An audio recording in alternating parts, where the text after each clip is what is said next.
Good morning, everyone. Welcome to the August garden tour. I am going to be behind the camera today. One of my favorite garden beds here, and I just love what I've done here. I will say that I've, battled some critters like the Japanese beetles and slugs, but in the end, it all turned out well. So in this container here, I have this grass. I don't know what it's called. It's like some kind of grass that I got out of a container that I bought from the grocery store. And I planted underneath it with some radishes in the front here. And actually red and green salad is what's popping up all around it. So I think I did red going this way, and then green, and then some radishes and some spotty growth. I am dealing with slugs. I just decided to come and put some some eggshells to kind of help me out a little bit, but I will be going to get sluggo. I don't know if you can see me but I will be going to get some sluggo to put it in there. Maybe that'll help, but I don't know, is that toxic if I put it beside food? I don't know. For now I'm using the shells. So that's this container, and I have a matching container on that side of the flower bed with the same things in there, but this one is a bit more spotty, so I've reseeded and I'm just waiting. Beside this here, I have a container full of basil. You can see the basil is starting to bolt a little bit. I have so much of it in my garden. It smells so good, with some peppers growing underneath. I'm struggling with peppers this year. I don't think it's getting enough sun, but I take the little that comes, and the slugs are having a heyday with it, as you can see. And underneath it, guacamole hosta is growing all throughout the garden here. They're dotted all around the garden just to kind of keep everything cohesive in this flower bed. As you can see, I think they just bring everything together with this pop of chartreuse. And then in the front, behind it here, I have some miniature roses that I bought from the grocery store, and they change colors, and right now they're this beautiful pale yellow, but they go from pink, like peach pink, to yellow. And I have another one of the same, that one you can see much more clearly. See the yellow, then rose pink, and then the peach. Let's go over there. I really like it. Look at that color, so lovely. I have boxwoods in here that's struggling. I had aphids earlier this year, and I'm still treating it for aphids, and I'm just trying to save it because they kind of outline this garden bed here. That one is okay, that one is not, and I have another one that's suffering, and I hope that it will get cleared up and just get new growth to cover all of that nasty one. And then these containers, this container, oh my goodness, isn't it lovely? The standard hydrangea at the top here, just a swaying in the wind, and the bee action is just ridiculous on it some days. But right now, no bees, I don't see. I think it's about to rain, so we don't have any. Then in this container, some coleus that I've just planted around, came out of that 4-inch container, that container that I bought from the grocery store. I don't know what kind of coleus it is, but I love the ruffles. Look at this. I just noticed, it's so pretty. Underplanted with some petunias that also came out of the same containers. When I bought the petunia, it was this color. I didn't know that it came with all of this variation of color. Like, look at this one. And then underneath that is some lamium. Oh, isn't that a beautiful color? It's just a stunner. So I planted lamium all around. It did take some time to fill in, but you can see the lamium is just goes all around this container, backed up by this Prince Tut grass. I must say, I'm not a fan of the Prince Tut right now, and I'll show you why, but this is what it's looking like in this container. And this one is probably one of my greenest Prince Tut I have, and I don't mind it. So yeah, that's this container here. I also have some sedum in here, but you can't really see it, but it's beautiful. The container in the very back are these sand cherry standard trees that have gone through, you know, summer and the different problems in the garden, but it's beautiful nonetheless. You can see what it's been through, and I don't want to cut this out because I don't want to forfeit the blooms, but Japanese beetles were all over that thing. But it's still beautiful with the lemon coral sedum under planting it. And I put this in here to try and make the tree stand, but it didn't really work, and I have to figure out a different method. But I have the sand cherry tree over there and a matching one on the other side of the window. I don't know if I'm going to keep it there, like this one here and the other one there, because I can't really see my backyard very well through those windows, and I really want to have a nice view. So the jury's still out, but we'll see. We're supposed to be getting a deck back here, so this whole flower bed may be moving this year, but we'll see how it goes. And underneath here I just have Veronica that I cut back is coming back, and I don't know the name of this hosta. It's gone through a lot, so I had to cut it, and it looks like I could still cut some more off because of the slugs. Boy, do they like my garden. And in here I have potatoes growing. Now I'm growing carrots, so let's see how that goes. Okay, moving along. Oh, these two containers right here, they've been here all season long, and they're just hanging on. Still have broccoli growing in there in each quadrant. And what is this? Oh, why can't I think of your name right now? If I think of the name of nasturtiums, and nasturtiums underneath it. So broccoli and nasturtiums, and now that the weather is getting cooler, it's going to grow, continue to grow, and cover this trellis, I hope. So that's that garden bed.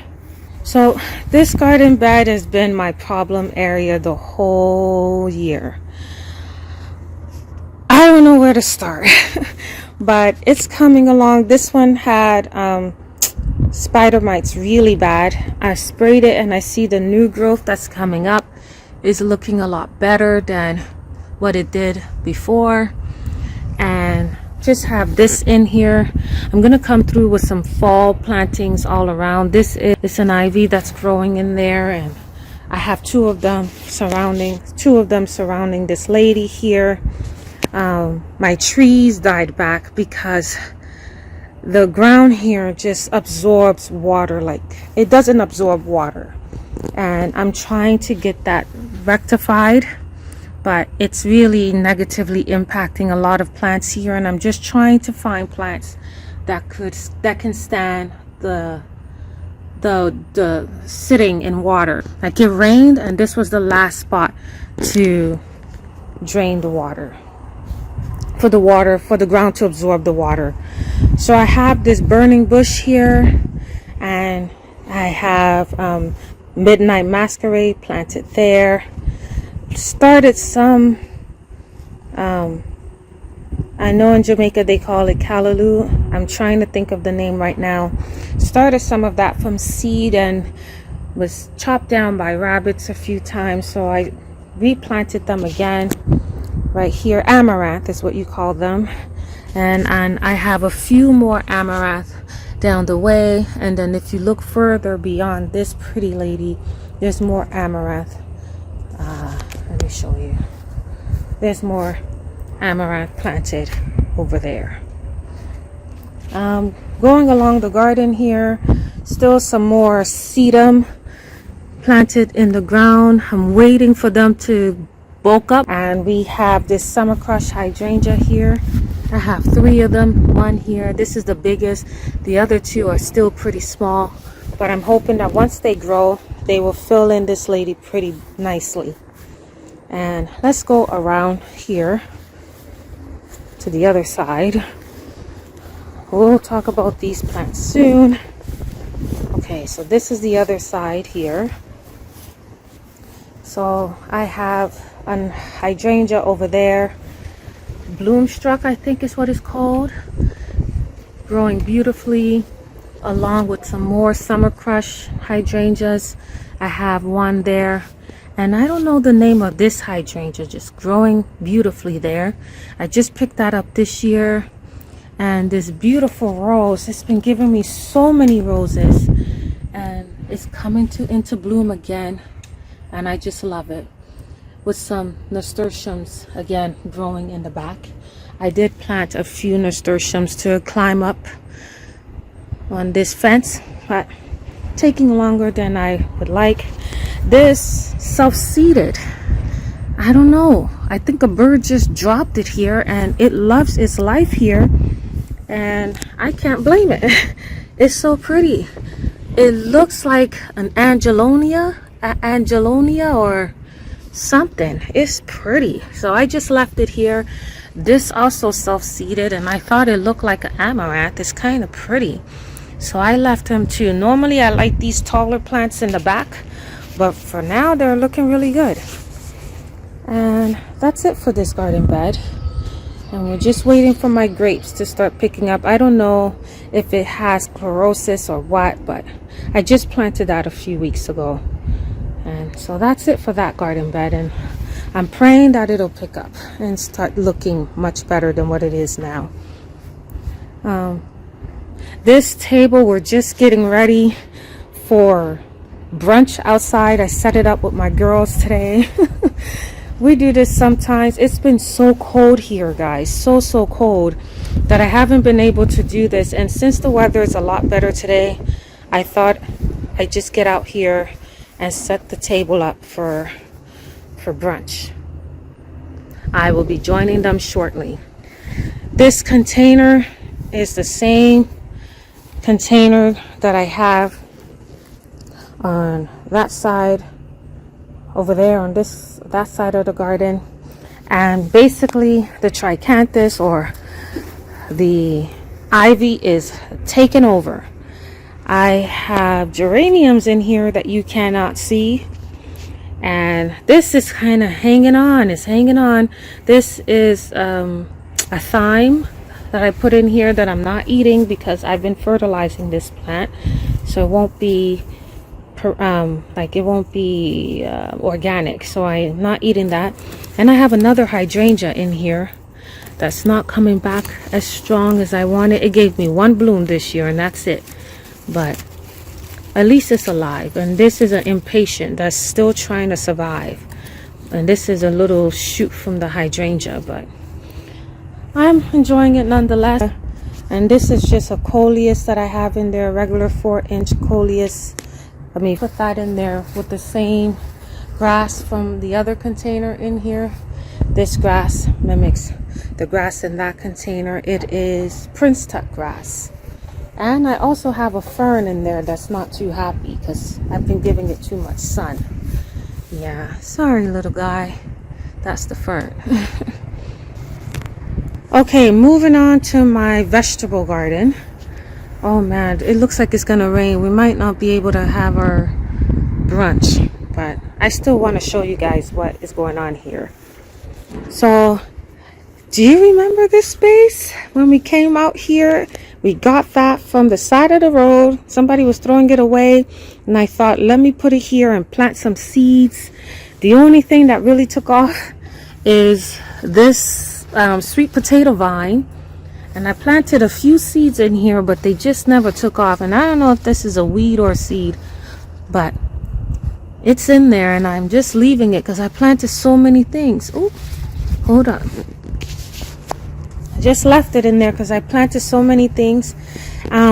The seeds, this one didn't really grow very well. I went to go buy one. This is a catmint.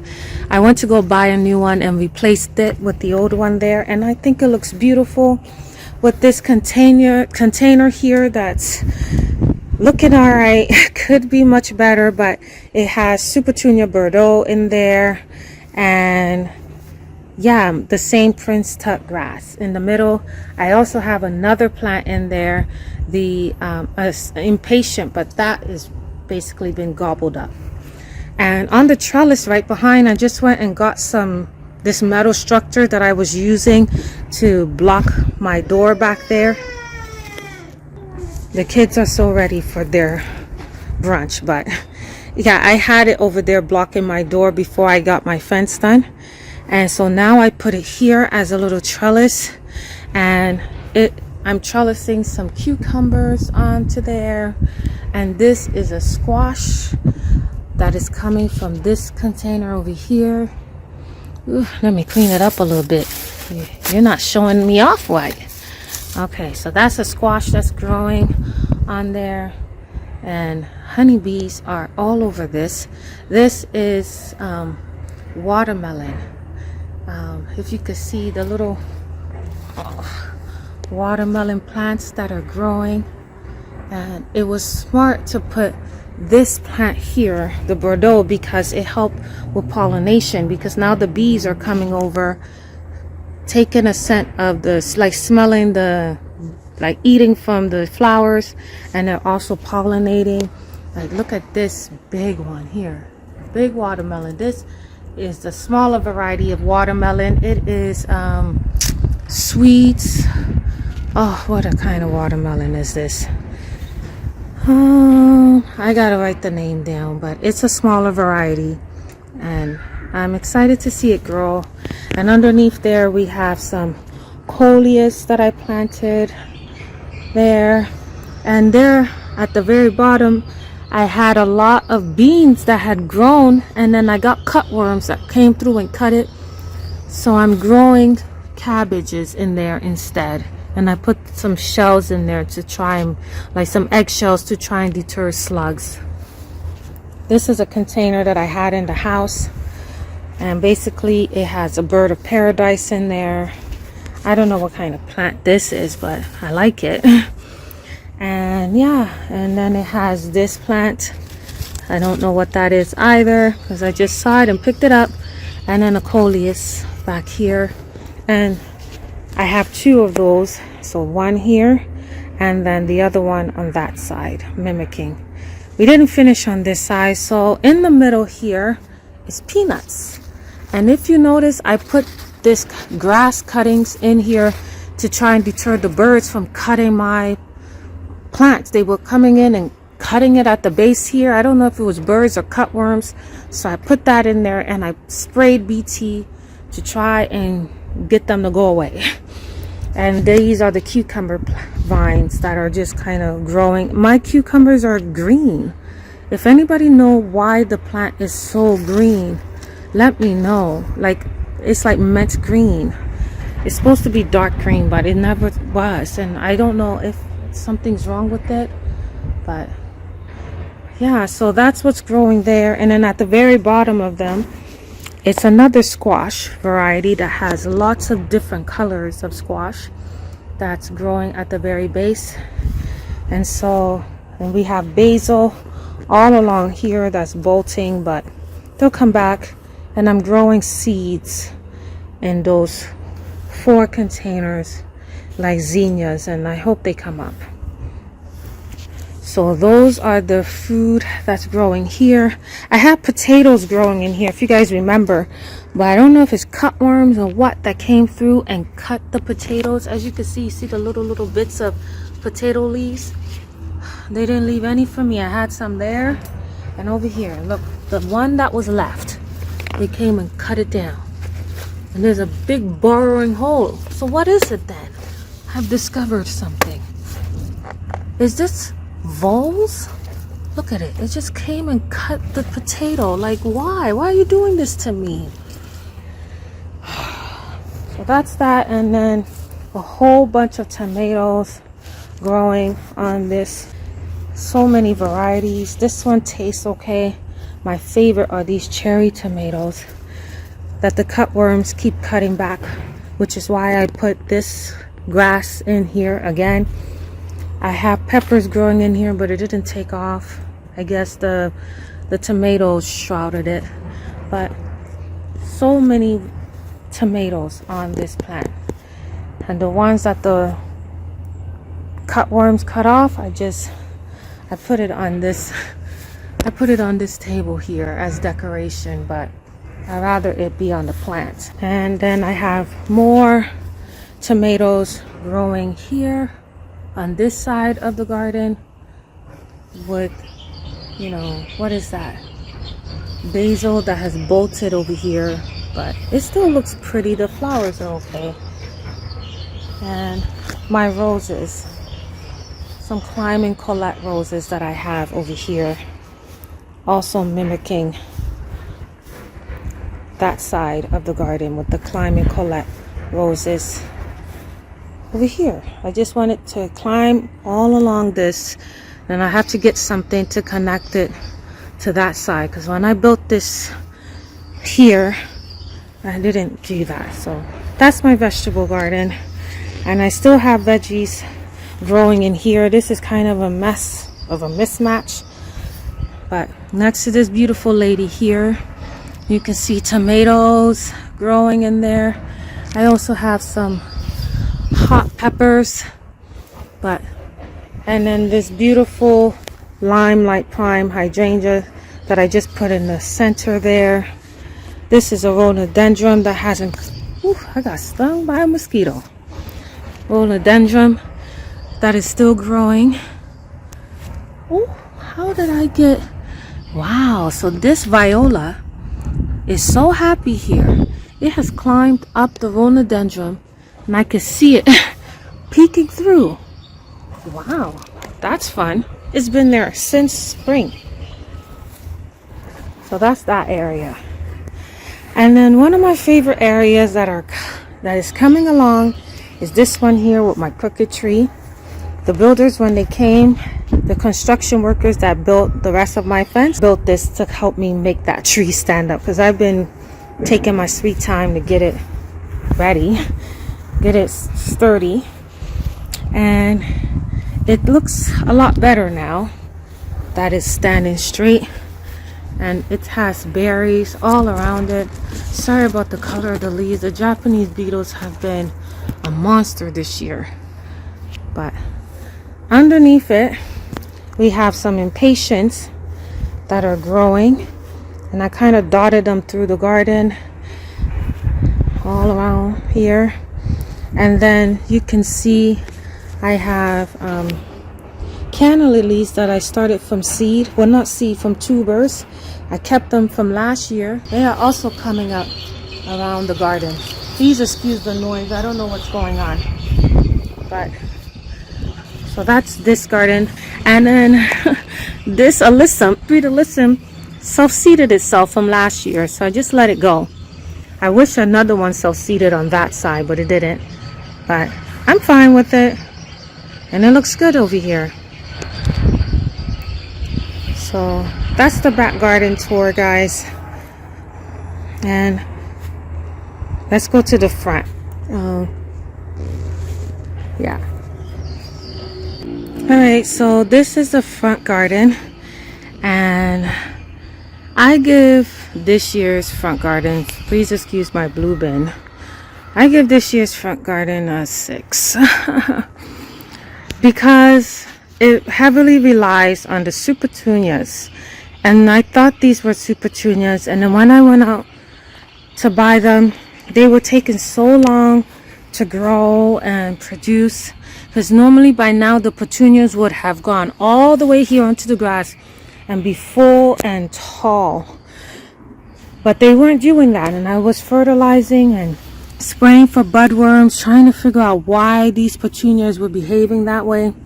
And I figured they are regular petunias because I could see them producing seeds. You can see here.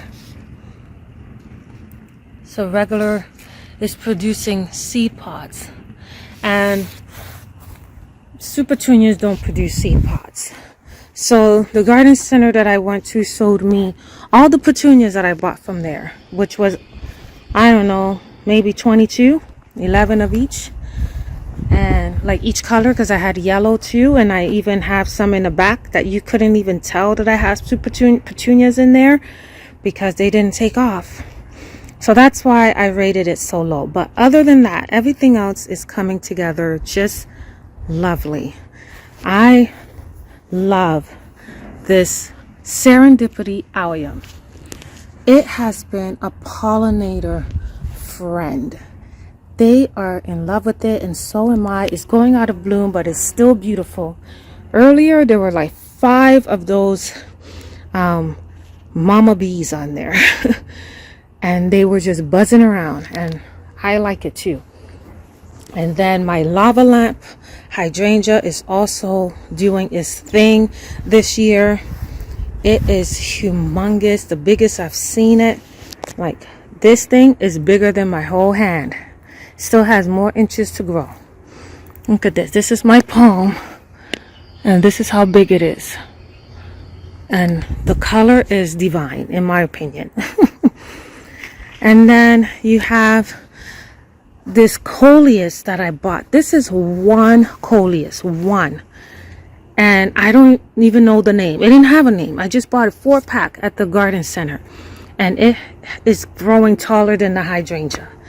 And it's a beautiful color. Same with that coleus. It's all the same. Just one plant. And it's swallowing it up. Swallowing up the garden. But it's beautiful, so I don't mind. Then we have the regular Autumn Joy sedum here. I don't like to call it regular, but I do a lot because a lot of people have it. But nothing regular about how it's growing. It's beautiful. And then we have, I dug out one, like we have the Caradonna salvia growing. And I cut it all the way back this year, and I don't know, it's not coming back how it normally does. It's actually a lot slower than it would typically grow. And because it was so big and one of them kept splitting in the middle, I dug one of them up from here and split it up and put it over there. And I had a different plant planted in front of here that I removed, and since then that I put in its place, didn't like it, removed it, and now I have this empty space here. So I had one of these Autumn Joy sedum branches that fell off, and I just stuck it in the ground and it took root, and I hope that it will grow and fill in this space. And then right behind that, so hopefully this will fill in with the salvia as it normally does. It's taking a bit longer, but I have patience. It's okay. Take your time, baby. And then after that, we have the dogwood. This is a red twig dogwood, a yellow twig dogwood there. And the show for that is in the winter. And then my 3 containers that are like the staple or the focal points of this front garden. One there is being swallowed by this dogwood. So I might come through and shave it off again. Believe it or not, I cut this and it's grown again, but it's still not as big as it was. But I have 1, 2, 3 of those containers, and they are full with the same petunias. And even though they're not super petunias, I probably would have never given this petunia a try. And it's pretty. It's pretty. It's growing. It's full. It's not as full as a super petunia, but it's doing something, and I can't complain too much. And then in there we have the licorice vine, as well as the Prince Tuck grass. Then I also have this plant over here, the dichondra, not dichondra, this is a certain plant that I can't think of at this very moment, but I will put the names later on of what plant that is. Diamond frost euphorbia, sorry, and geranium that is coming back into bloom in this container. On this side of the garden, we have banana plants planted in between with jazz prairie grass, jazz blue stem grass. At the very back here is changing colors. It'll turn a nice bright red as the season goes along, with some geraniums planted in between. And that's just it's going to be beautiful in the spring. This is a spirea, bridal wreath spirea. I have 2 of them planted there and over there, and I can't wait till the spring. But for now, it's just foliage. And in here, oh, look like you need water. I'm sorry. Need to come water you. It's been raining like crazy. I thought it was fine, and it's drizzling now, but guess it needs more water. This is my 2 terracotta pots that I have containers filled with licorice vine and some, let me show you a better picture. Not looking too happy over there. Some impatiens that needs water, and this is the I used a lot of this in my garden this year, which is the tricanthus, the ivy that's growing. And then interplanted that underneath this beautiful double almond tree. Just looks stunning. And oh, I even forgot the begonia that is also planted in here. Forgot the begonia that's planted in here.